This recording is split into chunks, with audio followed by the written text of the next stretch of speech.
Isla llamada Teatro, con Ed Reseña.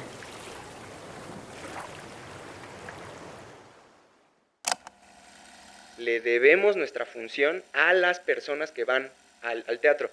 Ahora, es delicado esto, porque tampoco se trata de agradémosle al público y hagamos cosas. No, o sea, el teatro tiene que seguir tomando riesgos, tiene que seguir redescubriendo su lenguaje, pero creo que hay muchas veces que hacemos caso omiso de que necesitamos un puerto de llegada y ese puerto de llegada es el público. Entonces, escuchar qué quiere el público, qué quiere ver. Si nos queremos reír, pues nos queremos reír, hagamos comedia. Si queremos entonces ver cierto tipo de dramas, pues produzcámoslo, hagámoslo. Gracias por entrar en esta isla. Yo soy Ed Quesada o Ed Reseña y en mi isla del sonido se escucha un bosque, después el mar con algunas gaviotas, luego silencio y rematamos con música alegre para saltar, moverme y cantar. Este es un espacio para hablar con creadoras y creadores del teatro mexicano. La voz que escucharon al inicio es la de Miguel III, actor, músico, cantante, compositor y diseñador sonoro, con quien platiqué de la obra que sale mal, de cómo es formar parte de esta obra interpretando a Max, de los retos que le ha significado entrar en estos códigos de comedia tan específicos y de la precisión que se requiere para esta puesta en escena. Después hablamos de Mil veces no y de cuáles cree que son las claves para que esta comedia romántica rara conecte tanto con el público. Hablamos de diseño sonoro, específicamente de su proceso para crear la música y sonido de Puerto Deseo y de cómo fue su trabajo con este elenco. Rumbo al final hicimos un breve repaso por algunas de sus obras, como Romeo y Julieta, Malpaís, Héroe del Lobby y Junio en el 93. Sin más, es momento de entrar a la isla de Miguel III.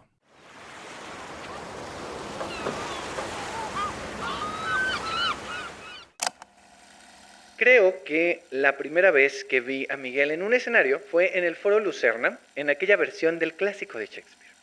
Recuerdo a un Romeo con brillo, esperanza, fuerza y sensibilidad, acompañado de su Julieta, Asira Abate. Recuerdo sentirme casi hipnotizado ante sus actuaciones. Y pensaba que estaba viendo a dos talentos con un gran futuro. Recuerdo a Miguel en Catsup, haciendo la música, sonidos y también dando un toque de humor a una historia conmovedora de tiempos pandémicos. ¿Cómo olvidar sus personajes en Junio en el 93? Ver su rango interpretando momentos divertidos y que sacan varias risas, pero también otros muy duros e intensos. Ver las capas, la profundidad y el trabajo de un actor comprometido. Recuerdo emocionarme, reír, estremecerme y llorar. Lo recuerdo también en Manada, El corrido del Rey Lear, Bodas de Sangre, en El eterno verano de la guerra, con ese complejo personaje, y por supuesto en Héroe del Lobby, bailando y creando un encantador y entrañable personaje. Recuerdo con ternura a su Max en ese vestuario de cocodrilo en Peter Pan que sale mal. Recuerdo reír, pero también conmoverme con la historia de ese personaje. Cómo olvidar la manera en la que el público conectaba con ese Max para que las cosas realmente le salieran bien y al final se convirtiera en el héroe de la historia. Pensar en Miguel es también pensar en el músico, cantante, compositor y en el diseñador sonoro de obras como Puerto Deseo, Arte, Prendida de las Lámparas, Prima Facie, Casas Vacías y Las Calcetas de mi Padre. También es el actor que interpreta música en escena, como en Mil veces no. Esa comedia distópica en la que también hace a varios personajes y brinda momentos de humor y ternura. Hace unos días lo pude ver en su fin de semana de estreno, en el personaje de Max, que a la vez hace a Cecil y a Arturo el Jardinero como parte de la agrupación dramática de la Universidad Tecnológica de Tlalpan, intentando terminar Asesinato en la Mansión Haversham, en la obra que sale mal. Recuerdo reír y sorprenderme, aunque ya había visto la obra varias veces, y ver cómo nuevamente Miguel brilla con su carisma y su manera de conectar con el público. Hoy nos acompaña en esta isla llamada Teatro Miguel III. ¡Au! ¡Qué bonito! Oye, qué lindo, qué bonita reseña. Muchas gracias Qué lindas por palabras. estar. No, gracias a ti, porque me di cuenta que te he visto en muchas cosas. Sí, yo también me di cuenta que ya hice 3 cosas. Y ¿sabes qué? Quiero aprovechar esta introducción para agradecer tu trabajo, porque yo recuerdo que lo primero que vi de tu trabajo y tu contenido en las redes fue justamente por Romeo y Julieta. Y me di cuenta que necesitábamos muchas personas como tú en el medio. Vaya, no porque nunca queramos que nos digan algo negativo sobre nuestro trabajo, pero yo recuerdo muy bien que fue la primera crítica súper negativa que recibí de un periodista de teatro. Y pues nada, yo medio me deprimí ahí. Fueron ahí como unas semanas de, ay, sí es cierto, soy súper malo. Y claro, yo estaba actuando junto a alguien que no estaba empezando como Asira. O sea, Asira ya llevaba un rato. Ya tenía un rato. Y pues yo sí, ¿no? Fue la primera cosa profesional que hice con un personajote y con un elencote y así. Y sabía que, pues, de alguna manera iba a salir de ahí, de esa tristeza, y pues sí, que me generó haber leído esa crítica. Y una de esas cosas fue haber visto tu reseña, ¿no?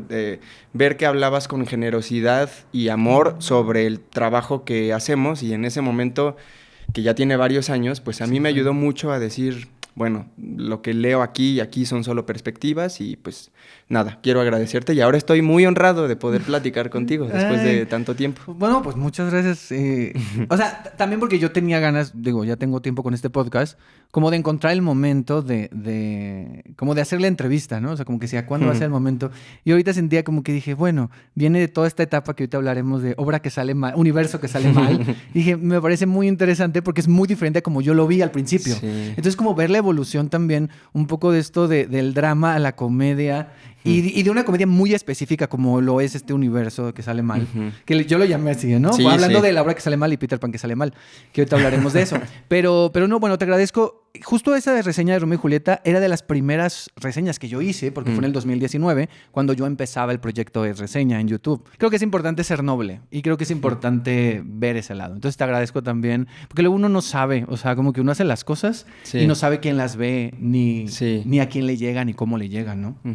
Siempre comienzo con esta pregunta, que es, si hubiera una isla, Miguel III, si vieras tu vida como una isla, ¿qué cosas que a ti te representan estarían en esa isla? ¿Qué se podría ver, qué se podría tocar, comer, oler, escuchar? ¿Qué habría en esa isla? De entrada, yo creo que tendría que haber tlacoyos. Y si de pronto en esa isla solamente se puede comer tlacoyos, yo creo que se puede tener una vida perfectamente, sí, saludable y longeva comiendo tlacoyos. No hay bronca. ¿De qué? Eso. ¿De De frijol. Ah, ok. De frijol. Yo no conocí los tlacoyos de cualquier otra cosa hasta que me vine a la Ciudad de México. En Tlaxcala son de frijol y ya. Ok. Entonces, bueno, de frijol. Ay, sería increíble que pues hubiera... Si pudiera estar sonando un aleatorio de música, que no hubiera ningún tipo de filtro, que hubiera un aleatorio de que suene lo que sea, de la década que sea, del país que sea, pero que esté sonando todo el tiempo algo, yo sería feliz, lo que sea. Ok. Y pues te podría decir que mi esposa y mi hija, si están ahí, pues ya yo creo que no necesito nada más. Va, ¿Sí? Perfecto. Va, me gusta. Ok. Y ahora te voy a proponer una dinámica, que esta solo es la segunda vez que la hago porque creo que es el segundo diseñador sonoro que viene. Entonces, es una dinámica que se llama ¿a qué suena? Entonces, yo te digo un concepto, que algunos son abstracciones. ¿A qué suena el enojo? Es un ejemplo. Ok. Tienes dos opciones. Puedes describir el sonido o puedes hacer el sonido. Ok. ¿Sí? Vale. Va. ¿A qué suena tu niñez?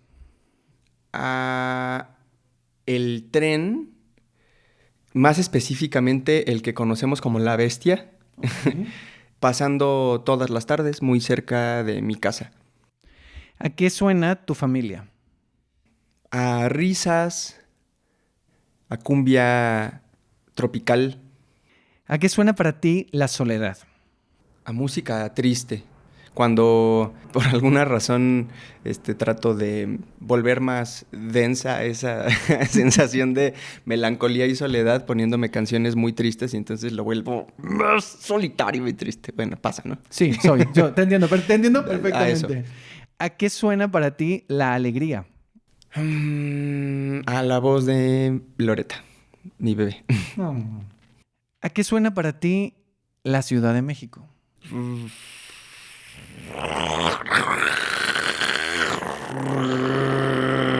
Todo el tiempo, a la hora que sea, el día que sea.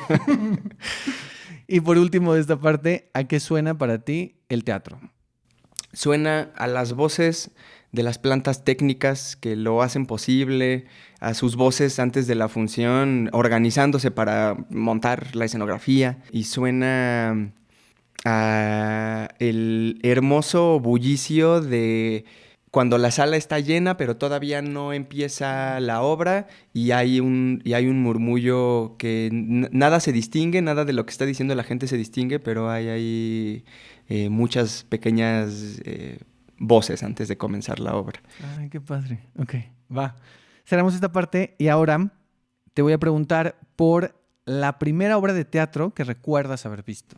O sea, que me cuentes un poquito de ese recuerdo de la primera obra de teatro que te acuerdas haber visto. Pues está cañón porque en Tlaxcala el teatro, digamos que ahora hay un poco más de compañías que montan su repertorio y están en los teatros y todo, pero pues hace 20 años pues había circo que llegaba y pues 2, 3 cines y ya, pero el teatro en realidad era como una cosa desconocida, pero lo que llegaba era estas obras comerciales que giran por todo el país. Y entonces lo primero que yo vi fue el Tenorio Cómico y me encantó. O sea, wow. Claro, no sé, lo vi a los 12 años y me parecían personas súper graciosas y haciendo cosas increíbles y la gente en ese auditorio estábamos riéndonos muchísimo, ¿no? Y pues lo recuerdo con mucho gusto, ¿no? Porque pues a mucha gente le podrá gustar o no, pero son obras que llegan a los estados y que la gente los agradece muchísimo y se la pasan muy bien. Entonces, eso fue lo primero que yo vi como del mundo teatral. Wow. Oye, Sí. ¿la has vuelto a ver? No. Pues no, tenía ¿La ahí 9 volverías años. a ver? Pues me daría una nostalgia chistosa, como de ver ahora cómo es el Tenorio Cómico, ¿no? Digo, a ver, había cosas que no entendía porque juegan con los clásicos chistes locales de que como las personas son muy famosas por sus escándalos y lo que sea, sacan Sí, las cosas sí, de claro. esos chistes y así. Había cosas que yo no entendía de niño, pero a mí me daban muchísima risa los Mascabrothers, mucha risa. Me parecían personas muy simpáticas. Entonces, pues yo creo que la volvería a ver como para recordar esa sensación. Ojalá que algo de esa sensación pueda volver a sentirse. Claro. Ahora, un recuerdo del momento en el que decidiste estudiar teatro. Lo tengo bastante claro porque mis inicios actorales pues son en Televisa. Lo primero que hice fue... Yo no sabía. Sí. O sea, yo cuando te empecé a ver en Romeo y Julieta y eso, yo no sabía, o sea, no sabía porque no relacioné. Ujú. Por eso al principio cuando empecé la intro puse creo. Porque, o sea, yo te había visto en ese pasado televisivo. Y entonces, cuando después hice, creo que fue después de junio en el 93, Ujú. que me enteré y yo dije, ¡ah, sí es cierto! Entonces, Sí. bueno, ya había un pasado ahí, Sí. en la televisión. Sí, eso fue porque por medio de un casting nacional, ese creo que sí ha sido, como fue mi primer acercamiento a un casting y que en el que confié, ok, son puertas de entrada reales, ¿no? Hay muchas veces que no, hay veces que los elencos ya están, la verdad hay que decirlo, ya están seleccionados sí. y los castings, no sé, se hacen como por trámite, pero bueno, en ese caso fuimos 40,000 niños al Estadio Azteca, nada más de la Ciudad de México, bueno, y alrededores, y estaban sucediendo pues, el casting para Código Fama en el 2000... Era Código Fama 3, ¿no? Código Fama 3, 2004, 2005. Entonces, no sé, éramos miles de niños cantando nuestra canción y eso, ¿no? Y entonces me quedé, o sea, un niño de Tlaxcala ahí que pues nada, ¿no? O sea, pues me quedé porque supongo que fui con muchas ganas y porque canté bonito mi canción, no sé, ¿no? Y entonces, bueno, después de Código Fama, pues Televisa premiaba a los niños finalistas o de la generación de ese Código Fama haciendo una novela para niños. En mi generación no pasó porque desapareció Televisa Niños, estamos preparando una novela y de pronto desde ahí dejaron de existir las telenovelas solo de niños, ¿no? Entonces, bueno, nos dan a los finalistas unos personajes en La Fea Más Bella, remake de Betty la Fea, y fue la primera vez que yo actué y pues me encantó. Después seguía haciendo unitarios y como otras cosas dentro de Televisa, pero me di cuenta de que había algo que sabía hacer por intuición o porque era divertido, pero que tarde o temprano como que sentía que me quedaba sin herramientas o que hubo directores que pues a lo mejor estaban intentando pedirle algo a ese niño y que pues no sé, o sea, no sabía cómo hacerlo, ¿no?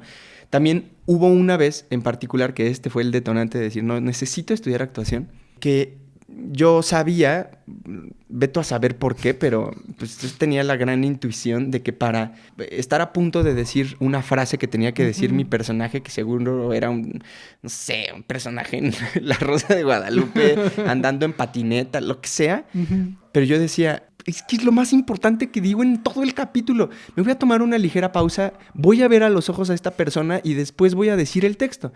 Bueno, me regañaron muchísimo porque no se hacen pausas así de largas en la televisión. Y entendí con el tiempo que, pues es cierto, hay algo del ritmo televisivo que pues, hay cosas que se permiten, hay cosas que no, hay cosas que entran dentro del formato, hay cosas que no. Pero yo quería encontrar un lugar en el que esas pausas fueran posibles, ¿sabes? Y por alguna razón intuí que el teatro podía ser ese lugar en donde los procesos tienen un poquito más de importancia, vamos a decir, ¿no? Tanto de pensamiento como de montaje, como de todo, los procesos en general.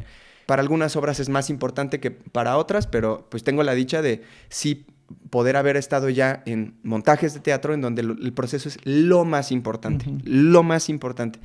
Y siento que algo de mi ser artístico, actoral o pues de ese niño con esa sensibilidad y que ya le gustaba y se divertía actuando, se sanó y se relajó y dijo, ay, claro, había un lugar en el que esa pausa era posible y la permitía el formato, ¿no? Entonces, pues creo que por eso. Qué bonito. Sí. Okay. Va. Y ahora más bien me surge la duda de por qué la ENAT. Mi familia es mucho más musical que actoral, ¿no? Entonces, en el momento de hacer una decisión por una carrera, fue estudiar música o estudiar actuación, que ya empezaba a hacerlo, ¿no? Y pues me di cuenta de que mi hermano ya estaba estudiando música, ya vivía aquí en la Ciudad de México, mi papá se había dedicado a eso, y como que ahí tiene que ver con una parte bastante pues, curiosa de mi personalidad, que es como de, no, lo otro, lo diferente, lo que ellos no hacen, ¿no? Entonces, bueno, pues ya, decidí teatro. Y literalmente así, poniéndole en la computadora, carrera de teatro México, así, pues lo que me apareció fue el CUT, Casa Azul y la ENAT. Casa Azul era impensable para la situación económica de mi familia, entonces pues ahí medio pregunté, ¿qué onda con las mensualidades? Cabrón, no, entonces esa no. Y luego dije, bueno, el CUT y la ENAT son escuelas públicas. Perfecto, se me hace que va a ser por ahí. Entonces hice proceso de audición para el CUT y luego me pasó ahí una odisea en la cual lloré amargamente porque estaba en el segundo filtro de la selección del CUT. Veníamos de Tlaxcala mi mamá y yo, se le ponchó la llanta al camión en el que veníamos y ya no llegué. Hay varias personas que me recuerdan llorando en las escaleritas del CUT así de... porque sentía que ya lo estaba logrando, ¿no? Y tenía muchas ganas de estar en el CUT y así, ¿no? Y entonces 3 semanas después o algo así, era el proceso de selección de la ENAT. Entonces se me habían acabado las fichas, era eso o eso. Y pues le eché todo, pedí mucha ayuda con las personas que conocía que habían hecho teatro o que algo, lo que sea. La parte que sentía más débil era lo corporal. Es que cuando piden el ejercicio corporal, puta, no, pues no, o sea, nadie de mi familia ni mis conocidos, yo no estoy en clases de baile o lo que sea, entonces así le súper talaché a eso de decir, a ver, ¿qué onda con el cuerpo? Voy a montar, porque pedían 3 minutos de un ejercicio corporal, ¿no? Nomás para ver ese desenvolvimiento. Lo preparé cañón y pues listo, ¿no? O sea, fue como, siento que hay muchas cosas que puedes decidir, pero hay otras cosas que simplemente son las que tienes enfrente y pues de pronto se dan, de pronto no se dan. Entonces pues así literal fue una búsqueda en el Google de escuelas de teatro. Llegaron esas 3 y por suerte pues me quedé en la ENAT. Y digo por suerte porque pues sí fue un gran lugar en el que me pude preguntar cosas y pude recibir conocimiento que de otra manera, pues no, o sea, cosas así que me volaron la cabeza, nada, una manera de vivir también muy distinta que yo no hubiera pensado y que pues bueno, transité y forma parte de lo que soy también. No, me parece importante preguntar esto, porque justo también es, o sea, este podcast más allá también de, obviamente, de hablar y de hacer promoción de las obras y de todo, para mí es importante también conocer un poco de dónde vienen las personas y de cómo Está llegan chido, esos sí. creadores y esas creadoras a donde están ahora. Y, Sí. y en tu caso hay una mezcla muy interesante de muchas cosas, o sea, desde la música, la televisión, pero estudiar en una escuela como la ENAD, o sea, pasar y llegar hasta ahorita, que es una obra comercial, que es una obra de una comedia muy específica. Sí. Entonces, bueno, acercándonos ya a la obra que sale mal, Sí. vamos con una dinámica. Yo te digo una palabra y tú me contestas con otra palabra, lo primero que Ok. se te ocurra. Ok. Ok, va. Misterio. Escondido. Detectives. Pistas. Escenografía. Madera. Reír. Vida. Precisión. Barco. Ya te reíste, así que ahorita lo vas a contar, ¿eh? Para que entiendan el chiste. Público.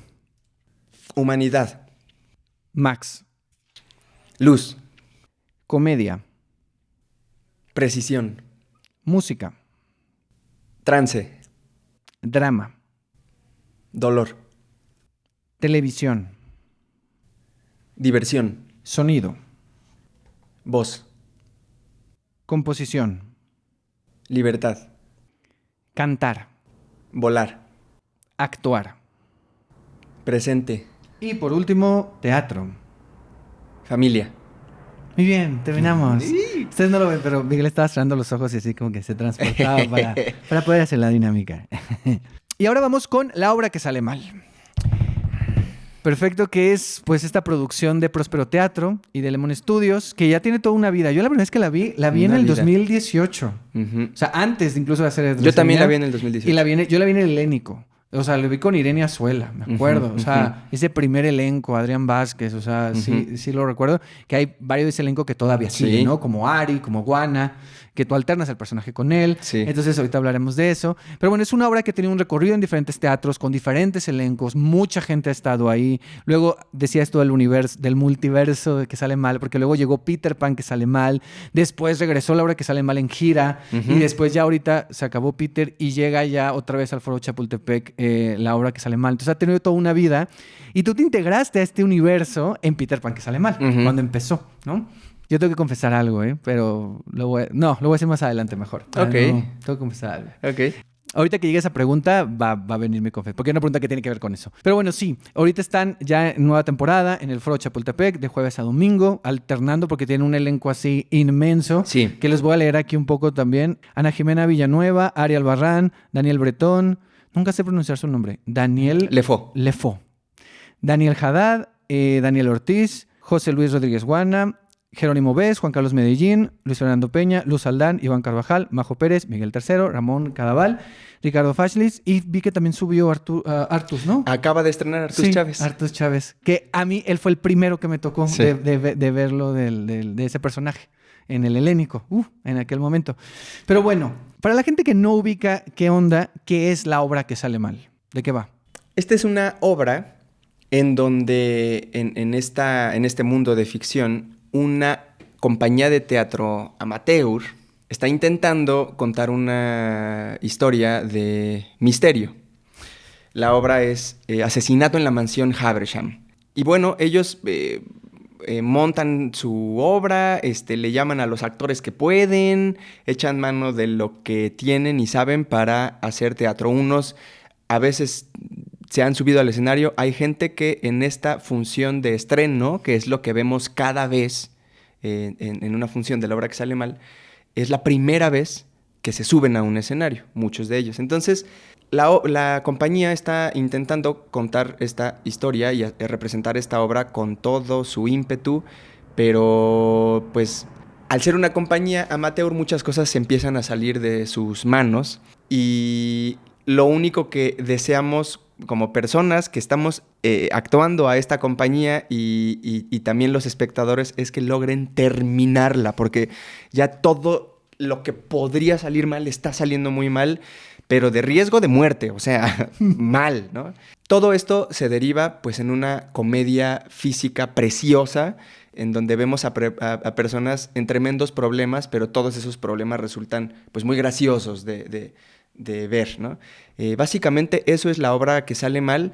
Como decías, de ahí nace toda la familia de las obras que salen mal a México, pues ha llegado solamente Peter Pan que sale mal y la obra que sale mal Pero hay otras más. por medio de Próspero Teatro, pero la compañía Mischief, que es una compañía de Inglaterra, tiene por ahí como 5 o 6 obras de este tipo. La Navidad que sale mal, La Magia que sale mal, tienen incluso un show de televisión que sale mal y se ha convertido en un código de comedia muy específico, pues por medio de una genialidad de creadores, que además es muy bonito contar esto porque la obra que sale mal surge como un examen de carrera de ellos, de algunos de ellos. Piden asesoría a algunos de los profes pues más pesados en la comedia y en el clown y generan una obra de teatro que después se representa en todo el mundo y que pues ahora eso, en México estamos representando por 8ª vez, es la 8ª temporada de la obra que sale mal en México. Entonces, básicamente va de eso y ya, le entraría a decirte qué es lo que a mí me hace sentir y todo, pero esa no fue tu pregunta, así que... No, pero ahorita vamos a hablar de eso. Mencionaste algo que me llamó la atención, que dijiste algo así como un código de comedia específico. Sí. O sea, que tiene que ver con la comedia física, pero también con otras características.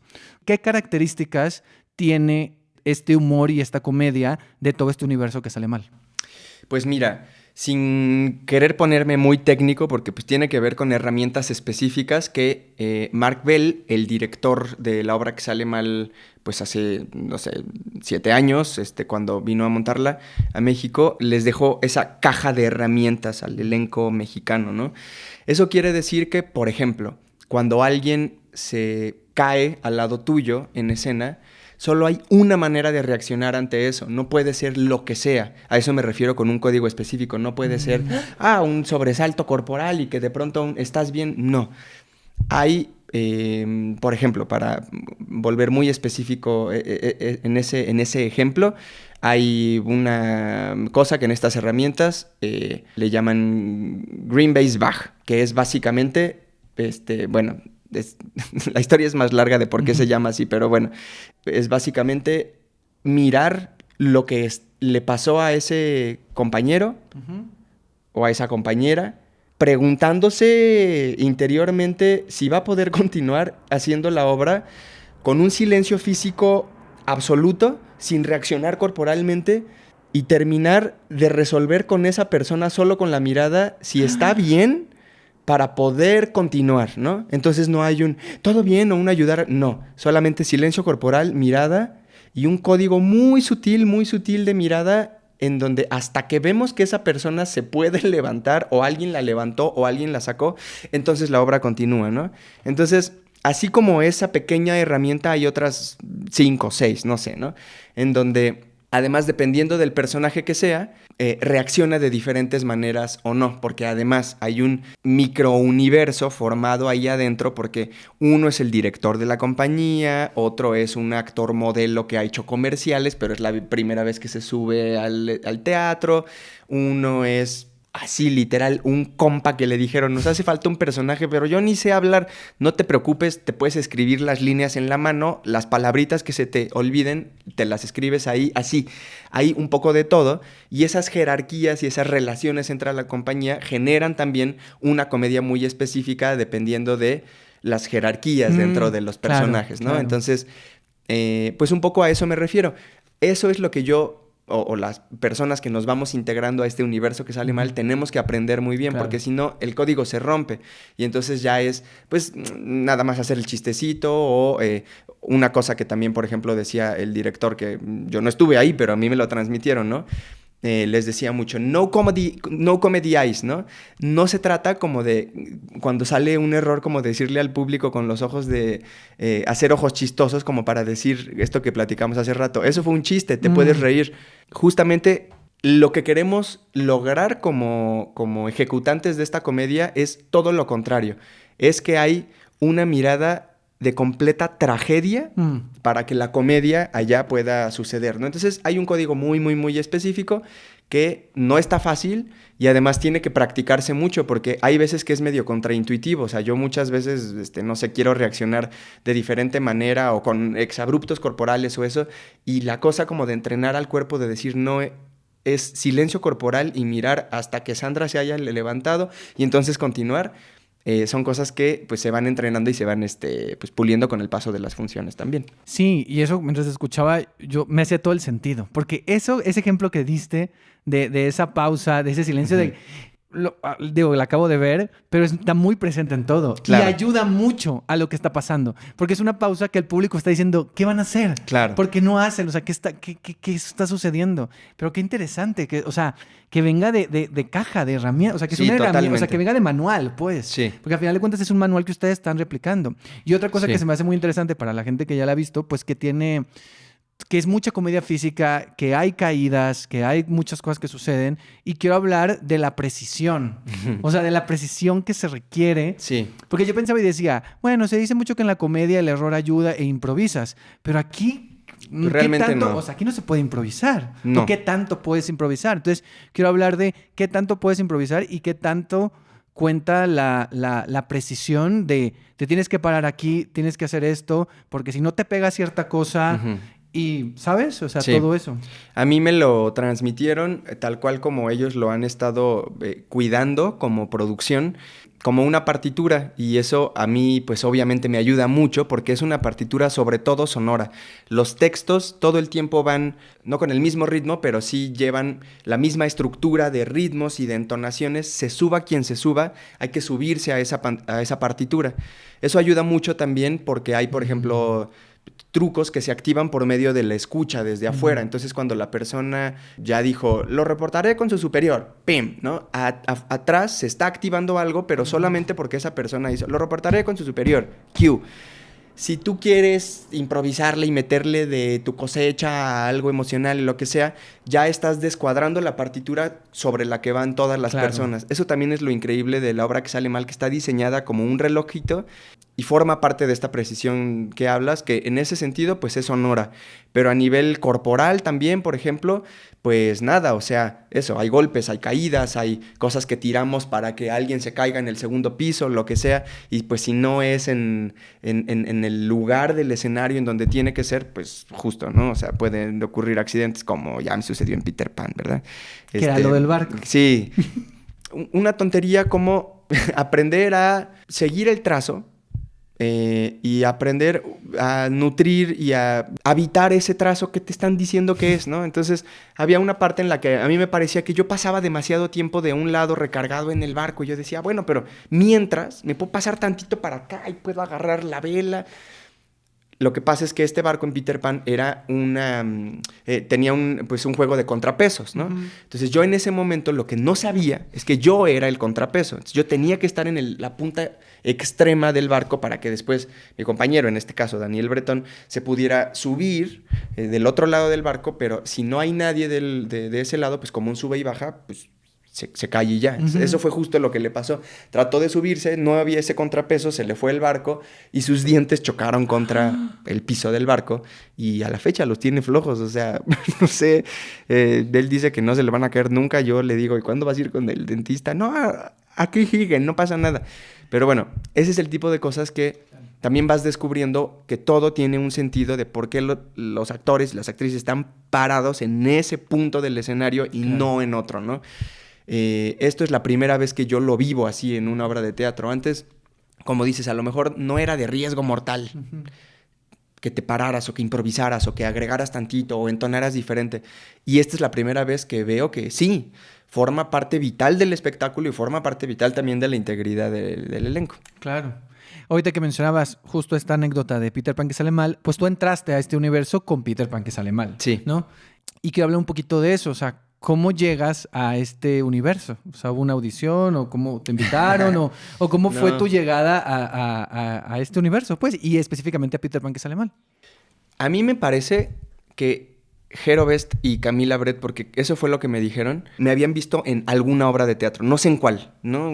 Y si me lo dijeron no lo recuerdo. Pero la cosa es que en el elenco original de Peter Pan, quien iba, o sea, los alternantes de Max eran Juana y Jerry Velázquez. Oh.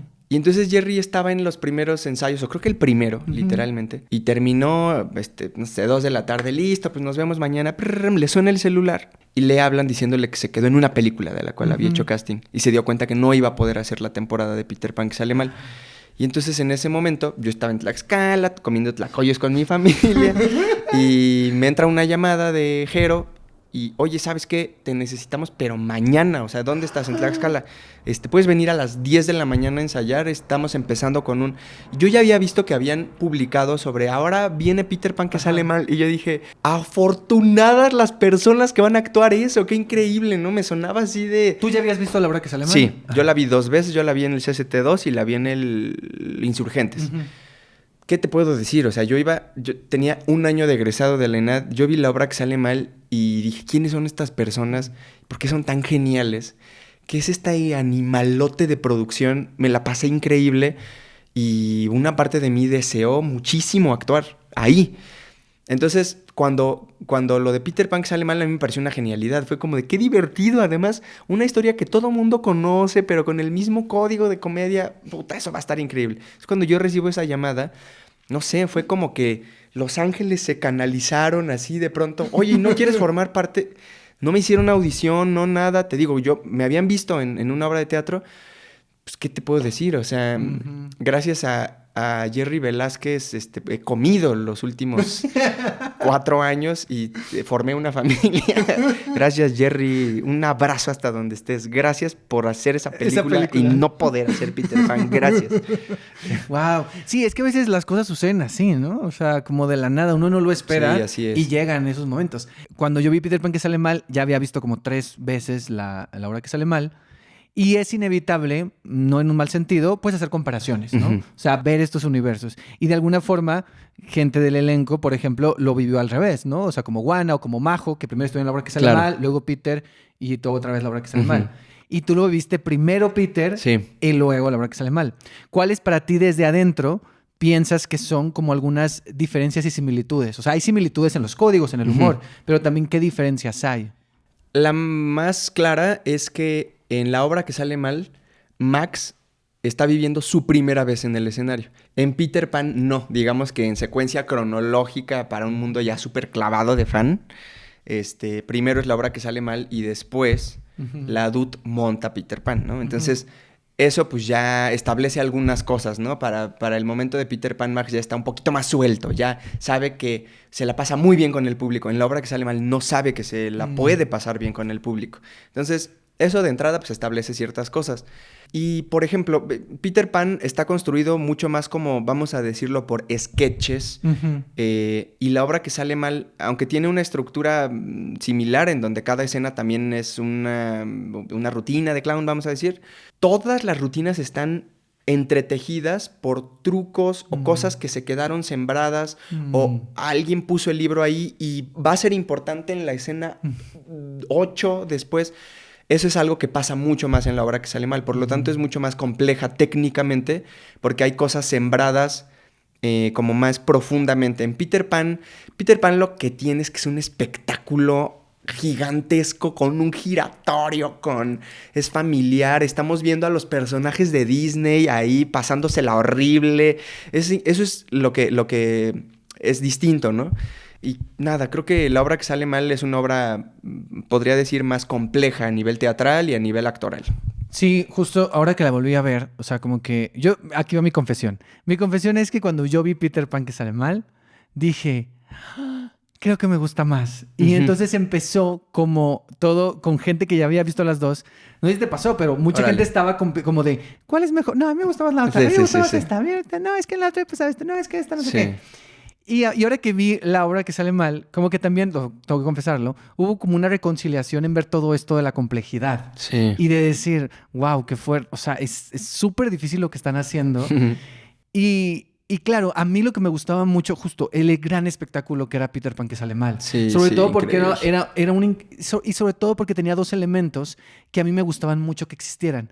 Uno es muy simple, que es que tenía momentos musicales, donde cantaban las canciones. Era muy lindo. Era muy lindo tener... Y yo me acuerdo de esa canción. Que no me acuerdo de la letra, solo me acuerdo de la tonada. Pero me acuerdo de la canción, me acuerdo... Con un Tarium recibir, haremos un mundo mejor. Y resplandor y tu imaginación. Sí, no, hasta la cual me la sé. O sea, no me están viendo, pero estoy haciendo. Eso me gustaba mucho. Y me gustaba mucho algo que decía en la intro. O sea, que creo que esta, aunque existe levemente en la obra que sale mal, en Peter Pan hay una línea mucho más fuerte de la competencia entre estos dos tipos, se me olvidan la competencia esta que tienen el director y el otro. Que Chris y Robert. Exacto, Chris y Robert, esa competencia y toda esta línea de lo de los audios, o sea, todo lo que juegan los audios y toda esta idea de Max, y, o sea, este triángulo amoroso. Sí. O sea, como que a mí ese tipo de cosas me gustan mucho. Sí. Y quedan ahí, pero ahora que veo la obra que sale mal otra vez, digo, no, o sea, está muy cañón eso, o sea, es otra cosa. ¿Qué es para ti específicamente la obra que sale mal, lo más complejo de hacer técnicamente? ¿O qué cosas son complejas para ti de estar haciendo la obra que sale mal y hacer a Max? Pues es que lo que pasa es que Max tiene una dualidad muy difícil de actuar. Por un lado, es una persona que nunca se ha subido al escenario, pero por otro lado, es un gran actor nato. Entonces, descubrir cómo es eso es muy complicado porque, o sea, no tiene que parecer virtuoso por experimentado, sino tiene que parecer virtuoso porque así es ese ser humano. Y así hay muchas personas, ¿no? Que, no sé, o sea, se suben al escenario la primera vez y es así increíble. Eso es lo difícil de actuar de Max. Max, además, es una persona que se expresa muy bien por medio del cuerpo. Entonces, todo lo que él dice por medio del cuerpo... ustedes no lo saben, pero tiene que estar muy bien diseñado y de una coreografía muy limpia para que ese personaje surta ese efecto, ¿no? Entonces, bueno, recordarás que tiene este monólogo en donde describe con gestos corporales todo lo que está diciendo. Y que al final la gente se vuelve loca. Es un momento increíble, al cual yo le tenía mucho miedo porque dije, es un monstruote de monólogo, o sea, tiene que ser una coreografía, pero además... tiene gran intensidad, pero además la memoria del texto y el manejo del público. Y ahora que lo estoy empezando a hacer, lo disfruto tanto, como pasando ese pasito del miedo, lo disfruto tanto, porque solo habla como de un momento muy bien diseñado desde cómo lo concibieron, ¿no? No está fácil de ejecutarse, pero yo creo que es el momento más complejo. Sí, es que a Max le toca hacer muchas cosas muy físicas. Combate con espadas, ese momento físico. Como que hay muchas cositas que en Max son muchos gags de comedia física. Creo que eso es lo más complicado de hacer. Okay. Sí. Y algo que es muy importante, que ahorita justo lo mencionábamos de ese momento, pues es el público. O sea, esta vez que la vi, a mí me sorprende mucho. O sea, como la reacción del público, pero las risas, o sea, y a veces te ríes, sí de la convención de que hay que reírnos aquí del chiste, pero también de la risa de otra persona. Claro. O sea, tú te estás riendo y alguien se está riendo, se está muriendo y te ríes de que esa persona se está riendo de algo. Entonces, y aquí pasa mucho. O sea, a mí me sorprende... Y no solo la risa, hablando del público, sino el nivel de compromiso del público. O sea, de que hablan. O sea, hay tanto así de que siguen. O sea, por eso funciona tanto esta parte cuando le dicen, no es teatro. O sea, cuando el director se enoja y dice, no, hablen conmigo. O sea, ¿sabes? Como diciendo de por qué están haciendo esto. Y hay un público muy comprometido, aplaudiendo y celebrando los logros. Y pasaba también en Peter Pan pasaba mucho, que con Max estaban mucho de cuando él lograba las cosas, ¿no? De cuando no solo era el cocodrilo. O sea, como que había como que hay un acompañamiento del público. Hay algo que el público se sube rápido a querer que las cosas salgan bien. Sí. ¿No? O sea, ¿cómo ha sido esto para ustedes? Y también cómo les modifica modifica en pausas, modifica en algo. O sea, ¿cómo viven todo esto del público? Sí, mucho. La partitura, digamos que es rígida hasta el momento en el que hay público de por medio. O sea, el público la moldea a su gusto. Hay veces que no se ríen de un gag y pues entonces esa pausa pues ya no puede existir porque no se está riendo nadie, ¿no? Entonces hay que continuar. Creo que forma parte importante de nuestro oficio, o sea, sí tenemos que hacer la obra con muchísima precisión, pero para esas personas, claro, ¿no? Y las temperaturas siempre son diferentes y no sé, pues como que vas entendiendo que, ahora el público... No sé, o sea, hay cierto tipo de chistes de los que sí se están riendo, pero hay otros que no. Ya se rieron de este, entonces sí se están fijando en el detalle de, no sé, del principio, de lo que quedó sembrado. No sé, vas teniendo una lectura cada función de cómo está siendo recibida la obra, ¿no? Es un trabajo que pues no nada más pasa en esta obra, ¿no? Pasa en general. Muy complicado porque aunque trabajamos para el público... tiene que haber una parte de ti que olvide que hay una mirada, ¿no? Hay momentos en los que solamente estorba muchísimo pensar en que te están mirando, ¿no? No sé. Y el cuerpo y los pensamientos reaccionan diferente cuando te sabes visto a cuando juegas a que no te están viendo, ¿no? Y esas cosas son muy interesantes de ver en la obra que sale mal. Estas personas no están intentando agradarle desde la comedia al público, están intentando contarles una historia súper misteriosa sobre un asesinato. Y entonces tiene que cambiar también la manera en la que nosotros estamos abiertos o no a que el público nos esté escuchando o no, porque no estamos esperando a que se rían. Es justo la tragedia de esta obra, claro, que se rían de una obra de misterio. Entonces, saber cómo abrir y cerrar esa puerta de atención hacia afuera, pues también como que requiere ahí una destreza de en este momento sí, en este momento no, en este momento no, pues no me puedo ir con la ola de risas porque no, lo que está pasando es muy trágico. Creo que forma parte ahí como de una cosa muy rara y muy dual de la mente de las personas que pues estamos sobre un escenario, ¿no? Sí nos tenemos que partir ahí como en varias partes, sí, la RAM, para que una trabaje para esto, otra para esto y otra para esto. Y en esta obra pues pasa muchísimo porque hay varias capas, ¿no? Sí, justo. Y creo que también algo, y en tu personaje, por ejemplo, específicamente, hay momentos donde es a propósito que él sí voltea a ver. O sea, que Max es consciente de eso y que eso es un chiste y que, claro, los otros están como de no, el director. Sí. O sea, como que hay justo esta relación que decías de las jerarquías, ¿no? Que hay otra capa. O sea, a mí siempre desde la primera vez que la vi, tanto a la obra que sale mal como Peter, es esa complejidad de las capas, sí, pues como todas estas capas de Inception, diría yo, o sea, tú, Miguel, haciendo a Max, que hace a Cecil, que hace a... ¿Sabes? O sea, sí, como todas estas capas de niveles y todo esto que dices o sea, como de fragmentar un poco.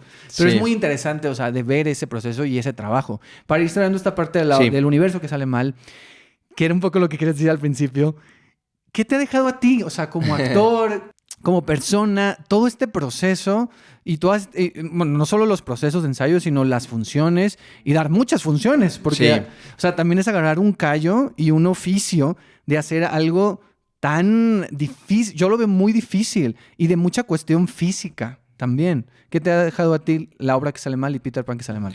Yo creo que tengo un músculo actoral muy distinto al que tenía pues hace 4 o 5 años que empecé a actuar en Peter Pan, porque justo lo que dices creo que hace que descubras partes del oficio que de otra manera ni te imaginarías. O sea, yo recuerdo funciones por ahí de la función 300 de Peter Pan o algo así, porque dimos como 500, wow, en donde había un momento en el que salía de escena y dije, esa escena la acabo de hacer en automático, porque esto ya lo hice tantas veces que hay algo que podría suceder en automático y que si solo me pongo el piloto puedo dar la función. Y ahí empiezan pues unas investigaciones muy interesantes, la verdad, como actor, porque sí, podría suceder, pero hay algo que forma parte también de nuestra ética artística, que es, por más que yo te pueda recitar esto de memoria, te juro que va a haber una parte viva mía contigo, hoy que viniste domingo, 1:30, y que a lo mejor vienes medio dormido, lo que sea, va a haber una parte que aunque me lo sepa de memoria, lo voy a volver a vivir porque estás aquí tú viviéndolo por primera vez.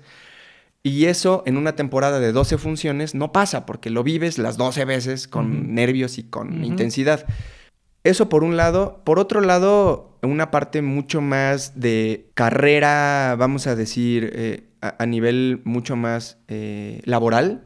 Es la primera vez que yo vivo estabilidad de ser actor. Y eso, pues, ¿qué te puedo decir? O sea, no sé, o sea, es algo con lo que yo vivo agradecido, porque lo que decía hace rato como chiste no es chiste. O sea, claro, cuando estábamos mirándonos frente a frente, Epi y yo, sabiendo qué iba a pasar con la decisión de si íbamos a criar una persona o no, yo supe que tenía varios meses por delante de temporada.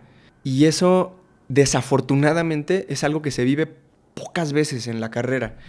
Y gracias a que tuve esa oportunidad, pudimos estar muy tranquilos teniendo un proceso de embarazo y ahora de crianza con una calma que te permite planear ciertas cosas, ¿no? Y pues nada, lo que implica formar una familia.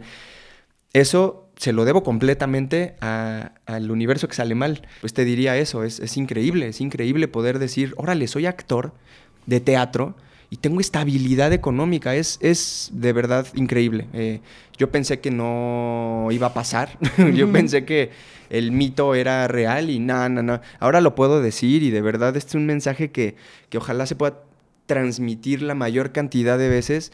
Hay que dejar de entrarle con miedo al oficio artístico por miedo a morirse de hambre, a no poder conseguir planes de vida por inestabilidad. Hay que perder ese miedo porque siento que, a ver, evidentemente he gozado de ciertos privilegios que me tienen también en el punto en el que estoy de mi carrera, pero creo que como en todos los trabajos, el ahínco para conocer ese oficio y la vocación que uno le entrega a ese oficio también genera una comunicación que poco a poco te vuelve parte de esa, vamos a decir, de esa industria teatral, ¿no? Todos estos años en los que yo me he dedicado a uno y otro tipo de proyectos, pues inevitablemente forman parte de que ahora pueda decir... Y cobro por catorcena haciendo teatro. Es así como algo que antes no se me hubiera ocurrido, ¿no? Y pues nada, sobre todo para las personas que tienen la intención o están enamorados del escenario, creo que tendría que ser un miedo que tendría que dejar de suceder porque también muchas personas nos estamos encargando desde dentro de que las condiciones laborales cada vez sean más justas. Uh-huh. Y que cuando vemos injusticias, creo que como generación nos estamos animando a decir todos juntos, oye, ¿sabes qué? Eso está mal. O sea, es impensable que laboralmente me estés proponiendo esto como persona contratante y yo como prestadora de un servicio que soy, ¿no? Entonces, va a ser una batalla muy larga, es una batalla muy difícil, pero pues de nuevo le diría a esas personas que confíen en que habemos personas que ahorita estamos por fortuna activas en este gremio, que no solo estamos gozando las mieles no, también nos vemos con situaciones complicadas laborales en donde nos toca decir esto, no nomás no me lo hagas a mí, no se lo vuelvas a hacer a nadie, claro. ¿No? Y pues creo que vamos haciendo un medio un poco más responsable y ético laboralmente también, ¿no? Sí. ¿Qué puede esperar o con qué se va a encontrar la gente que no ha visto La Hora que Sale Mal y que vaya a verla ahora en esta temporada? Se puede encontrar con la obra perfecta para... Si no ha visto teatro nunca en la vida, es la puerta de entrada perfecta para enamorarse del escenario, para enamorarse del teatro. Es perfecta. Y bueno, si no es el caso, es una obra que se puede disfrutar solo o acompañado de la persona que sea, siempre y cuando tengan muchas ganas de pasársela bien. Si se la quieren pasar bien, esta obra no va a defraudar a nadie. Es una obra que está diseñada para pasársela extremadamente bien. Justo, lo dijiste muy bien. Yo también pienso que es una obra para gente que casi no ha ido o que pocas veces ha ido. Sí. O sea, cuando vinieron mis papás y mis tíos, cuando estuvo Peter Pan, fuimos a ver Peter Pan y nos las pasamos bien, o sea, porque te la pasas bien. Sí, no hay manera de que no. Entonces, bueno, ahí está la opción para La Hora que Sale Mal, de jueves a domingo en el Foro Cultural Chapultepec. Y pueden checar en las redes sociales, La Hora que Sale Mal, así todo seguido en Instagram, el rol de elencos. Para que vean cuando está subiendo Miguel, porque él alterna el personaje de Max Unguana. Y también hay otras alternancias. Sí. Entonces también para que estén checando ahí todo ponen al principio, bueno, más o menos como media semana, ponen el rol de cómo va a estar todo el fin de semana para que puedan ir a ver a qué función quieren ir. Si ya la vieron, si quieren ver a otro elenco, también está chido. Entonces está padre ahí. Y si de pronto no tienen opción, o sea, mucha opción de tiempos de escoger, ay, a mí me hubiera gustado, no importa, la combinación que sea, esa es una chamba que han hecho muy bien Hero y Cam. La combinación que sea está pensada para que la obra esté en su mejor punto. Entonces, vayan a ver La Hora que Sale Mal el día que sea, cuando puedan, se la van a pasar increíble. Sí, totalmente. Y ahora me gustaría hablar de Mil Veces No, porque también formas parte de esta obra que... Saludos a Paula, a Ana, allí, a todos, a Cristóbal, porque yo soy muy fan de... En general soy muy fan de lo que hacen Paula y Ana. Y soy muy fan de esta obra. Y tú eres parte de Mil Veces No. Que regresa por unas funciones. Y bueno, va a estar ahora en el Teatro Xola los martes. Y te quiero preguntar específicamente, porque aquí tú es muy padre lo que haces, porque haces como una especie de narrador que tiene una intervención con los personajes, pero también haces la música, pero también haces esos personajitos incidentales ahí divertidos. Entonces, es una comedia, es otro tipo de comedia. Sí. Para ti, ¿cuáles fueron o cuáles son los retos de esta obra de Mil Veces No? Es una obra que escriben Paula y Ana, y creo que por cómo comienza el proyecto, el principal reto fue que entre todos, entre el equipo, pues encontráramos el lenguaje de cómo iba a ser esta obra, porque pues a ver, es un montaje original, de un texto original de ellas, somos las primeras personas que lo actuamos, entonces yo creo que eso, o sea, yo creo que encontrar de qué manera iba a funcionar la obra. Y después fue sorprendente la respuesta del público. Muy, muy, muy, muy sorprendente. O sea, todos nos quedamos como, ¿qué? Otra vez se agotaron los boletos y ahora vamos para nuestra tercera temporada, que han sido breves, pero... Y entre semana. Que resultaría difícil, pero se llenan. Sí, eso ha sido increíble. Creo que eso, o sea, encontrar un lenguaje nuevo, una comedia que además pasa por momentos muy dolorosos, muy densos, unos muy ácidos, unos muy hilarantes, y encontrar cómo todo eso formaba parte del mismo universo, creo que fue el gran reto para nosotros. Justo ahorita que dices lo del público, ¿cuáles crees tú que son las claves para este éxito y para esta conexión con el público? O sea, ¿cuáles son las claves de esta propuesta justo que es original, mexicana y que tiene elementos bien interesantes? Creo que la gran protagonista de la obra es la dramaturgia. No es fácil como colectivo independiente de teatro decir, vamos a escribir nuestra obra y vamos a buscar en dónde la actuamos. No es fácil que salga bien esa ecuación porque, pues nada, hay personas que se dedican a la dramaturgia y que son especialistas en escribir obras y de pronto decir, voy a escribir una obra. No es fácil. En este caso, Paula, que pues además de ser directora es traductora, y Ana, que es actriz, dijeron, necesitamos contar esta historia. Les quedó tremendamente bien el texto, ¿no? Desde que hicimos la primera lectura, es un texto que es muy conmovedor, que plantea además un universo ficticio, pero a la vez futurista, que podría ser real, porque estamos viendo el apocalipsis de la humanidad en el 2039, y que conecta, pues muy a la Black Mirror, conecta con no es cierto, pero ¿por qué no pensar que eso podría pasarnos? Habla de, los bancos ya no existen, la gente se está matando por sacar su dinero, te contagias de lo que sea cuando sales a la calle, no puedes encontrar comida, si te bajas a la banqueta, cualquier persona que ve que podrías tener dinero o algo que te pueda quitar, te lo va a quitar. Es decir, ay, es feo, pero no estamos tan lejos de vivir una realidad así de caótica. Claro.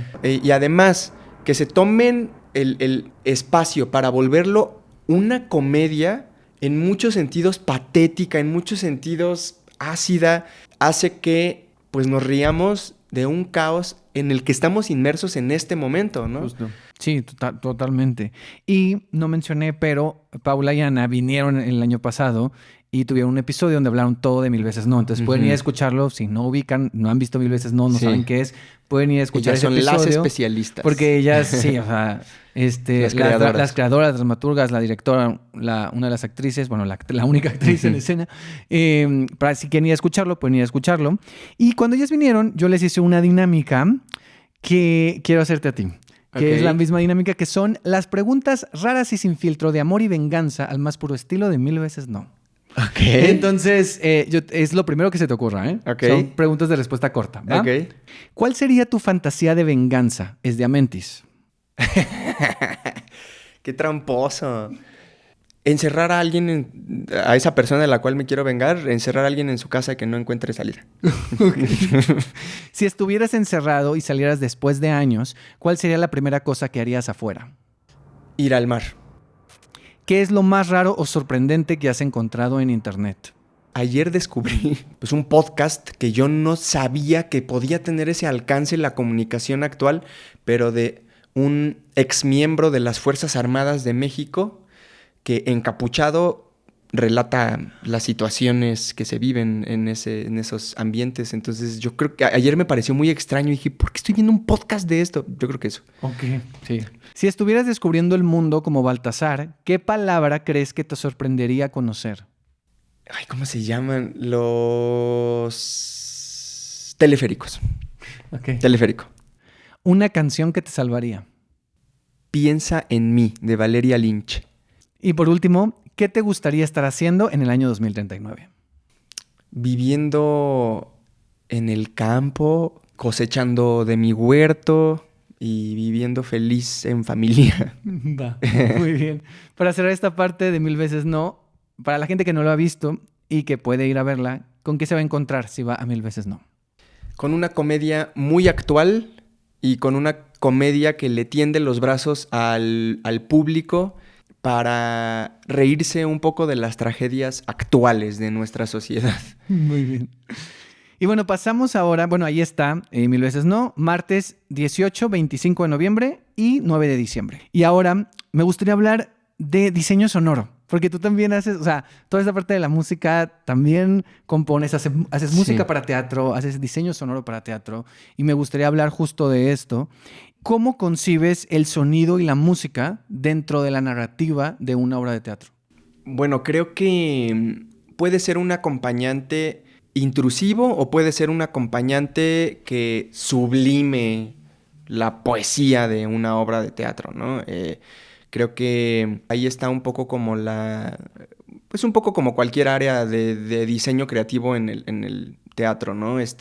Saber cómo no estorbar, aunque uno de pronto dice, no, pero esta rola es súper chida y va con este momento y a lo mejor, no sé, pues la pones y estorba y distrae, ¿no? Creo que eso, hay una de las cosas más sutiles que me ha dicho mi hermano, que pues él es por quien yo estoy enamorado del sonido a nivel técnico y a nivel creativo, ¿no? Él me dijo una vez que los espectadores en un escenario no tendrían que salir hablando del diseño de audio. El audio no tiene que notarse, el audio, pues a ver, para empezar, el sonido es algo que no se ve, ¿no?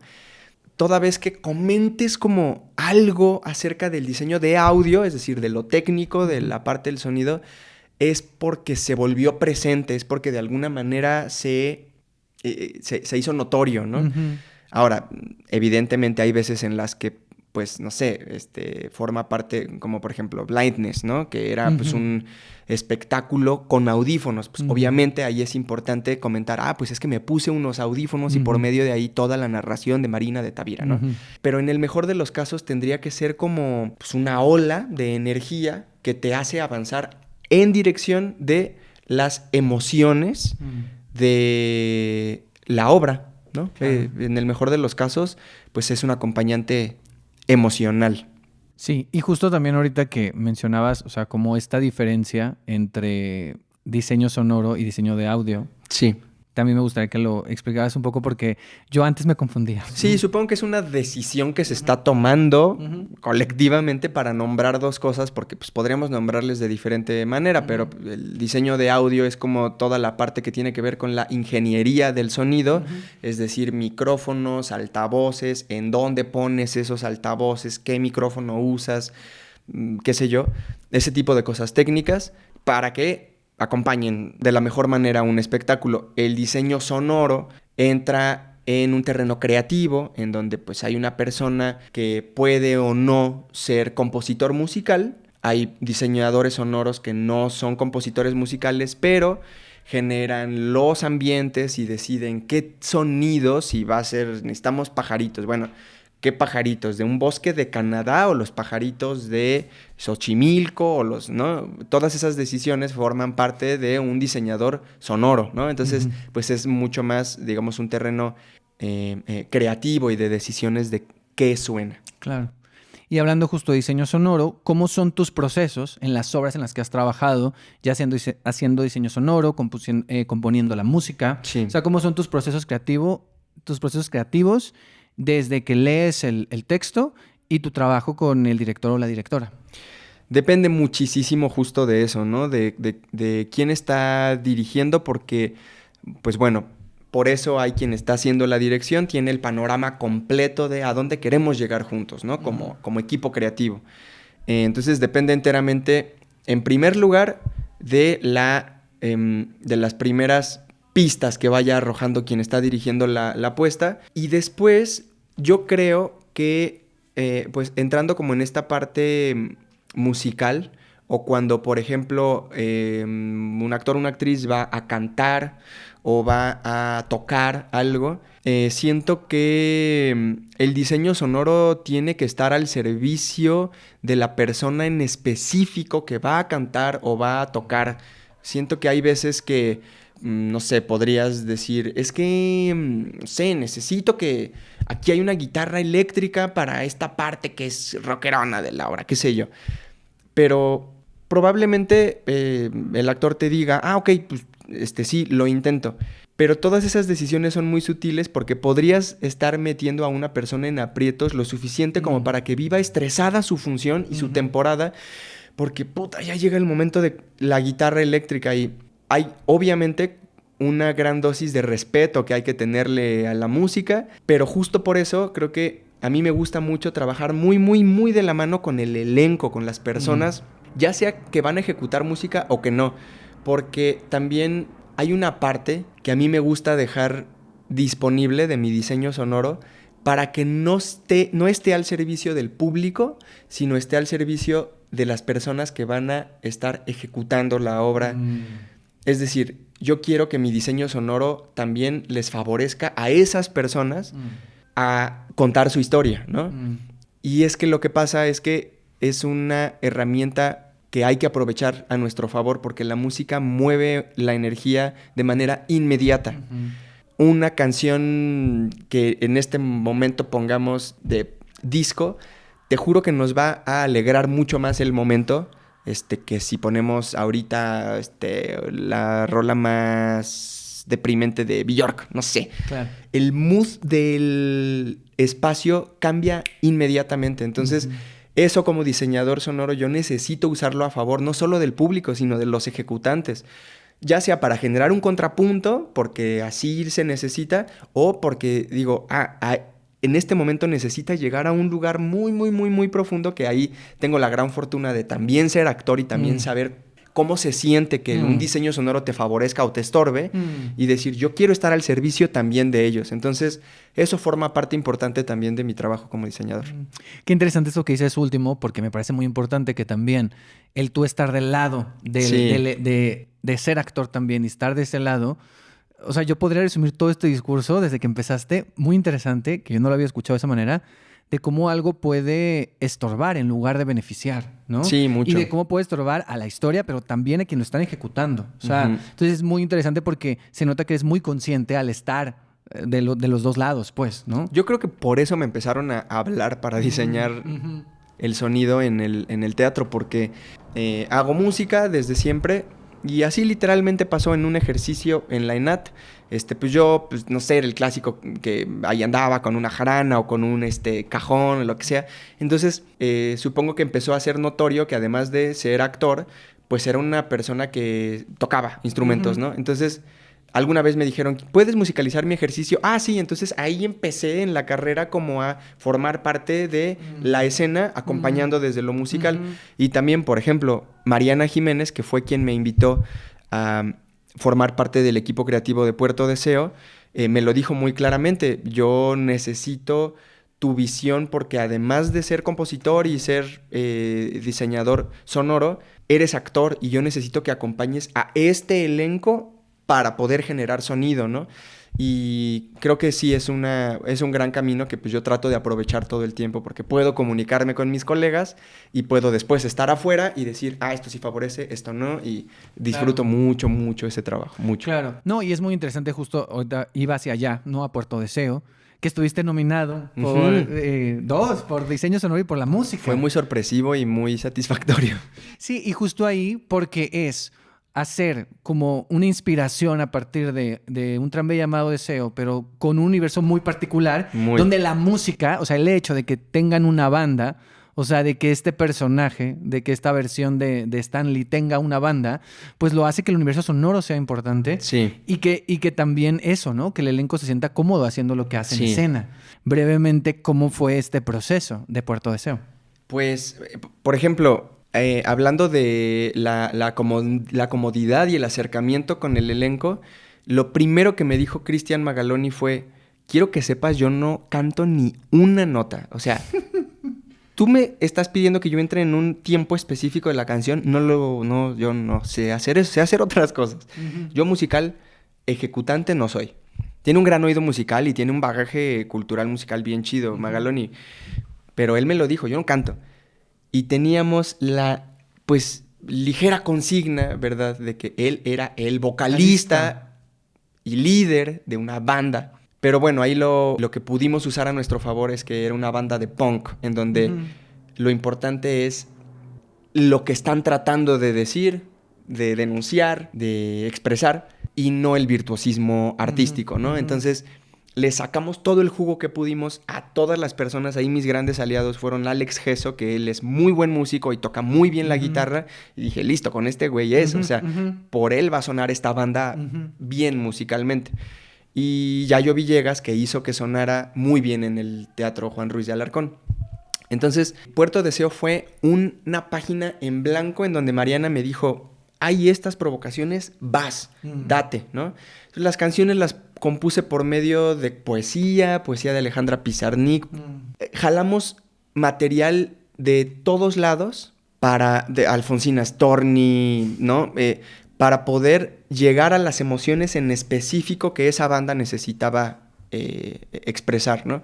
Era sobre todo una banda que vivía en una comuna, en anarquía, y que su dolor tenía que ver con eso, ¿no? Entonces la música solo podía responder a: vamos a expresar el dolor de vivir en una sociedad que te expulsa por ser lo que eres y que tú estás haciendo un intento por vivir en comunidad, en un lugar, pero no tienes nada seguro, e igual un poco te estás muriendo de la desesperación porque no sabes qué va a pasar mañana y ahora estoy embarazada, ¿qué? En esta comuna, en esta casa ocupa.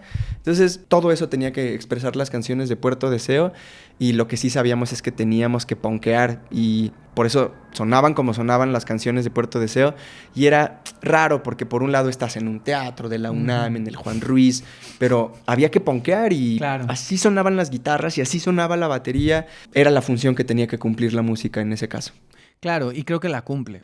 Cerramos esta parte de sonido, pero antes de entrar a la dinámica de repaso, como de algunas de las obras en las que has estado, tengo una pregunta A ver. que me causa mucha curiosidad, que nunca te he preguntado y nunca sé no sé cuál es tu postura acerca de eso. Ok.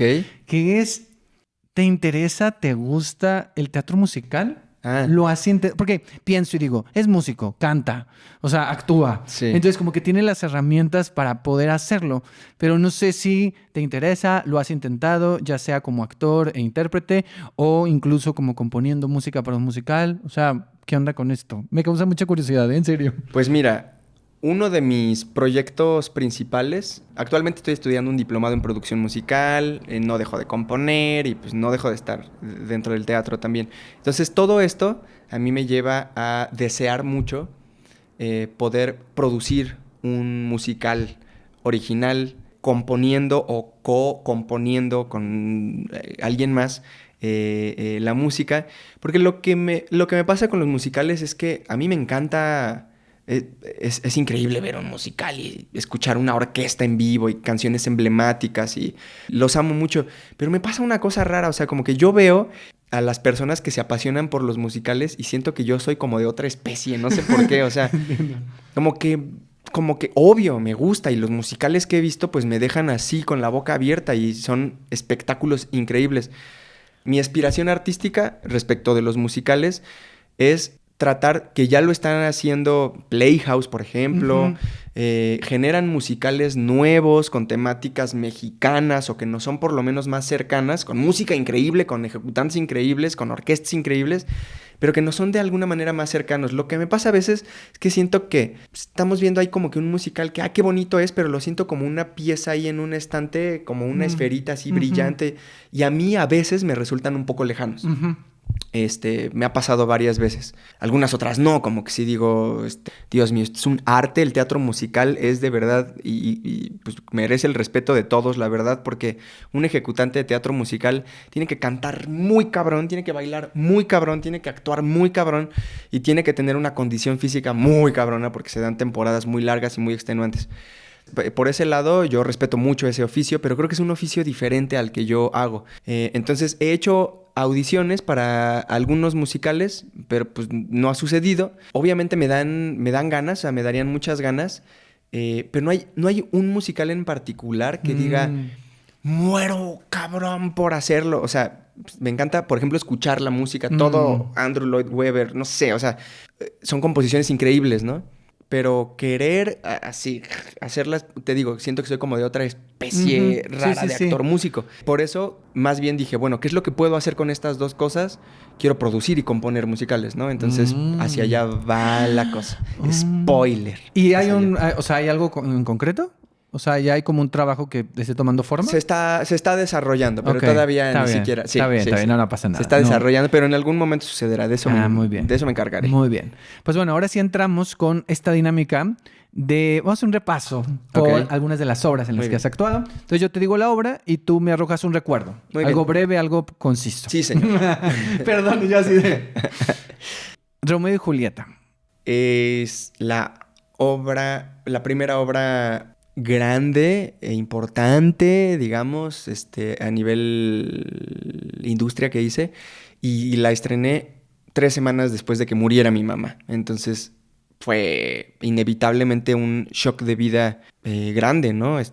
Tener que seguir acudiendo a mi llamado como actor, a algo que me estaba pasando en la carrera, viviendo el dolor más grande que he vivido en mi vida. Entonces, pues es una experiencia inigualable en mi vida, ¿no?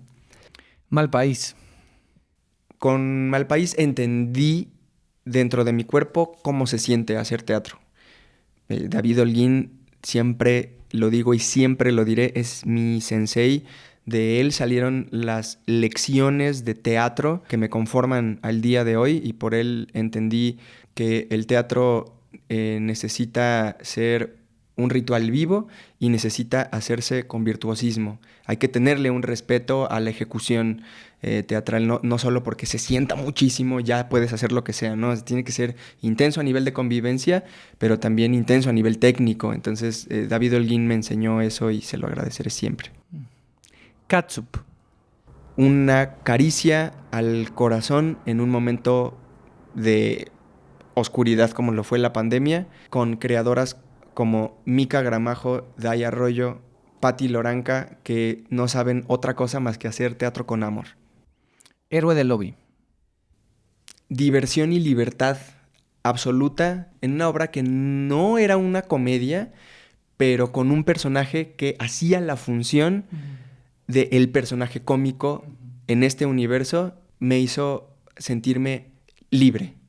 El eterno verano de la guerra. Actuar con Álvaro Guerrero y con Laura Almela es algo que pues voy a agradecer siempre.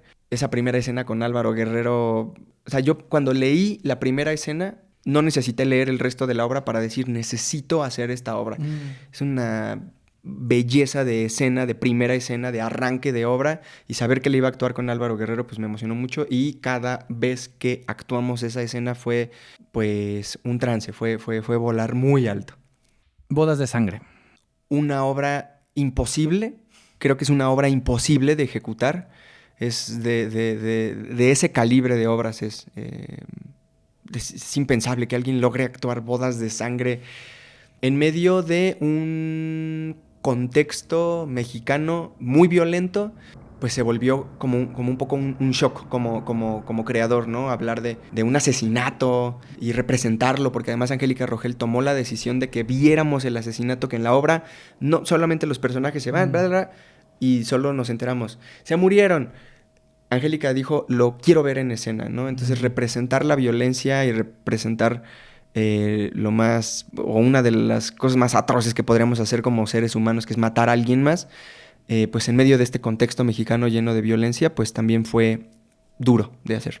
Okay. Y por último, la favorita de muchos y muchas y muchas, Junio en el 93. Ay, Junio en el 93 es el parteaguas de lo que soy ahora actualmente. Martín Acosta es una de las personas que más admiro en el teatro. Es un artista visual, escénico, teatral como no hay igual. Junio en el 93 me hizo explorar las partes necesarias dentro de mi actoralidad para que hoy pueda sentirme un actor. Antes de eso, como que decía, ay, bueno, estoy en búsqueda, estoy descubriendo, soy un recién egresado, lo que sea. Después de junio en el 93 siento que hubo conozco la actuación y conozco el teatro, y es la experiencia que me llevó fue como ¿cómo se dice? Pues como una bisagra, una experiencia bisagra en mi vida. Muy bien. Ay, qué bonito. Cerramos esta parte. Y ahora vamos ya para cerrar toda la entrevista con las preguntas rápidas de respuesta corta acerca del teatro. Un sueño cumplido en el teatro. Actuar la obra que sale mal. Un sueño por cumplir en el teatro. Producir y componer un musical. Un miedo de esta profesión. Tener un blackout. ¿Qué se enciende en ti como actor cuando haces teatro y qué se enciende en ti como actor cuando haces algún proyecto audiovisual, cuando actúas frente a la cámara? En teatro es la experiencia presente perfecta. En audiovisual es un presente sostenido de muchos lugares que muchos de ellos están en el pasado y muchos de ellos están en el futuro. Es un presente muy raro, pero también se vive en presente. Creo que así lo describiría. Muy bien. ¿Cómo llevas la crítica, tanto positiva como negativa, hacia tu trabajo o las obras en las que has estado? Antes sí me generaban mucha inseguridad de las críticas negativas. Ahora creo que lo veo eso como una perspectiva subjetiva. Hay muchas veces que, o sea, creo que hasta para hablar mal o criticar negativamente algo o alguien o el trabajo de alguien, hay que hacerlo bien, ¿no? Y creo que hay veces que leo críticas negativas que digo, ok, lo argumentó muy bien y tiene razón en este punto y en este punto, y creo que está bueno verlo desde ahí porque todos crecemos como gremio cuando nos hacen ver también en lo que no estamos haciendo bien. Pero hay veces que solo pienso, ¿por qué tienes tantas ganas de hacer menos el trabajo de alguien o de criticar negativamente a alguien? Cuida tus palabras y tus argumentos y tu manera de redactar, ¿no? Sí hay muchas veces que me molestan críticas y por suerte no han sido críticas mías. Me han molestado profundamente críticas que he leído sobre compañeros y compañeras donde pienso, es que no tienes ni idea de lo que está trabajando esta persona, no tienes ni idea de su proceso como para que llegues y critiques negativamente un proceso tan sensible y tan vulnerable, ¿no? Y las críticas buenas me costaba mucho trabajo aceptarlas, pero cada vez las siento más parte de una parte muy necesaria también, de saber reconocer que si tienes un efecto positivo en alguien, saber escucharlo y saber agradecerlo, pues también forma parte importante de esto, porque para eso lo hacemos, para que a la gente también se la pase bien y le guste y vivan una experiencia positiva. Algo que podría cambiar en el teatro mexicano. Está muy complicado, porque pues, podríamos entrar en un chorro de lugares comunes. Y antes de decirte eso, yo más bien querría decir algo que yo escucho mucho, generalmente, con lo que yo no estoy muy de acuerdo. Que tiene que ver con la reducción de los presupuestos y cada vez hay menos dinero para hacer teatro. Mira, yo con ese argumento no estoy tan a favor. Porque hay veces en que yo he sido espectador y yo he visto cómo ya, nos ganamos ese recurso y nos ganamos el EF y tenemos ese 1.5 millones y en realidad se usa para tonterías o realmente se desperdicia ese dinero, se hacen malas gestiones. Entonces más bien creo que no, que el problema no es ese, porque además tenemos un estímulo que a nivel mundial, de verdad, es ejemplar. El EFI Artes, si nos redujeron, si no nos redujeron, existe. Y es un estímulo que existe en muy pocos lugares del mundo. Que lo tengamos en México de verdad es algo que en lugar de estar azotándonos entre nosotros tendríamos que agradecer mucho más. Y entonces una vez que postulamos nuestros proyectos, cuidar que nuestros proyectos tengan una gran calidad. Y sobre todo, creo que algo que podría cambiar mucho más es que sí pensemos mucho más en el público. Esto pues creo que lo he pensado desde la carrera y no me ha cambiado esa perspectiva.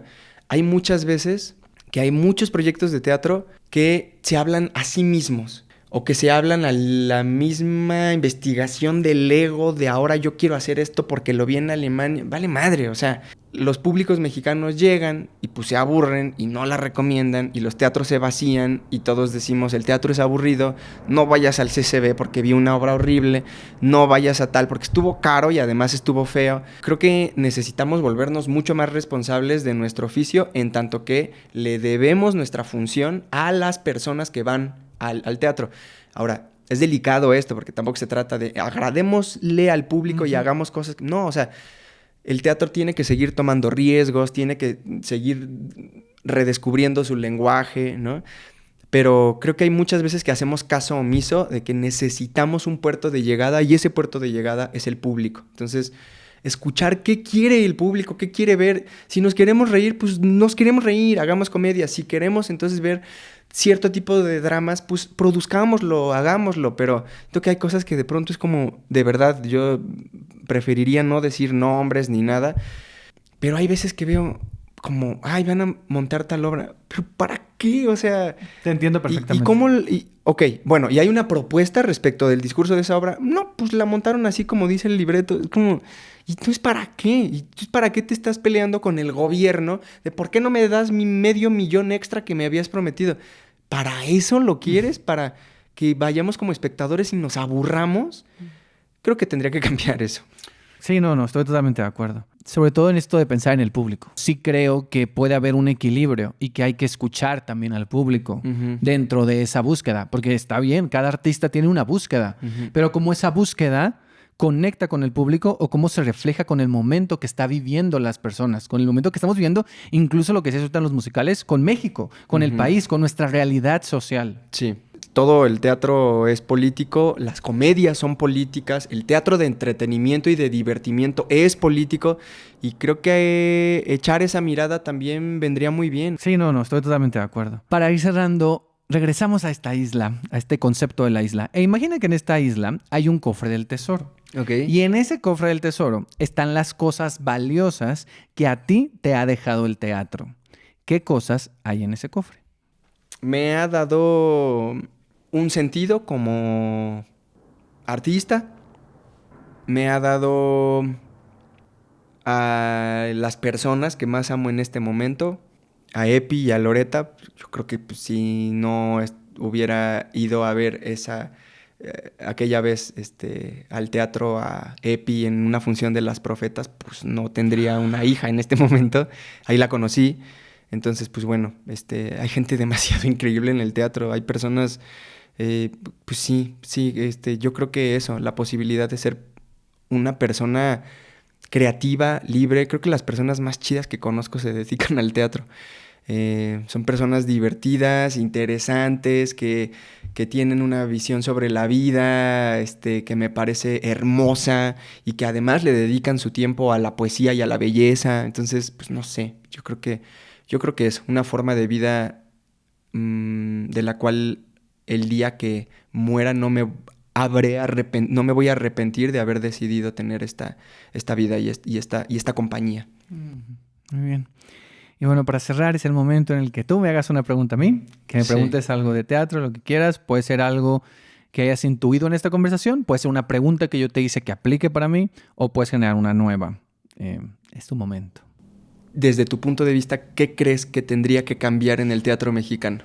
Sí, es pensar en el público, pero también siento que tiene que ver con los procesos. Creo que se necesita trabajar más los procesos antes del montaje. Es decir, meterle más a la dramaturgia. Esto del dramaturgismo, por ejemplo, de los acompañamientos, de darle esa importancia a los procesos, a la calma, a esta... O sea, sé que a veces tiene que ser demasiado rápido, pero sí creo en que las obras tienen que tener su tiempo y su momento. Y no solo montar algo porque ya hay que montarlo. Y hacer estas lecturas, o sea, sé que a veces es complicado, pero estos tallereos, estas lecturas dramatizadas, donde pruebas un texto antes de invertirle tanto. Porque yo lo veo y digo...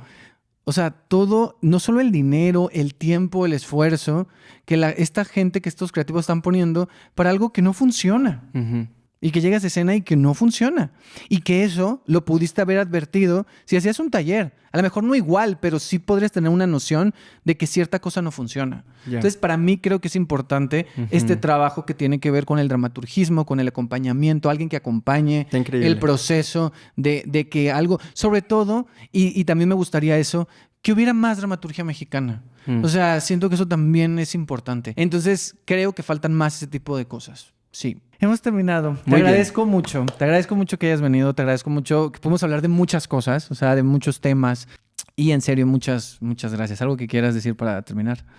No, agradecerte la paciencia con la que todo esto empezó, porque este encuentro estaba programado para hace una semana. Yo me enfermé y a mí me dio mucha pena tener que cancelar este encuentro, pero de nuevo te digo, la generosidad y la calma y el amor con el que se ve que haces tu trabajo, a mí me hizo sentir muy tranquilo de decir, ay, muchas gracias, qué bueno que no tengo que ir ahí todo agripado a conversar. Creo que este fue el momento en el que tenía que suceder y agradezco mucho tu trabajo y agradezco mucho también a las personas que estuvieron escuchando esto y gracias, que viva el teatro y que resuene en el eco de este país nuestras voces teatrales y que cada vez logremos encontrar maneras de hacerlo con todo el corazón y sintiéndonos orgullosos de lo que hacemos.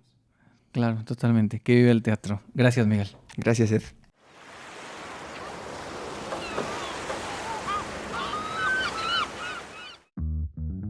Recuerden que para más contenido, videos y recomendaciones pueden seguirme en @rcenateatro en Instagram y X o Twitter y en @rcena_teatro en TikTok. Por mensaje privado o en los comentarios de la publicación de este episodio me pueden poner qué les pareció esta conversación con Miguel, si ya vieron la obra que sale mal, qué es lo que más les divierte o si nada les divierte también. Y también me pueden poner ahí cuál es su obra favorita en la que ha participado Miguel. Hay varias por ahí, hay opciones. Me dio mucho gusto poder platicar con él y sobre todo poder abordar su faceta como diseñador sonoro y compositor para teatro. Es momento de despedirnos y dejar esta isla. Gracias por haber estado aquí. Nos escuchamos en un próximo episodio. Y si no, de seguro, nos vemos en el teatro. Bye.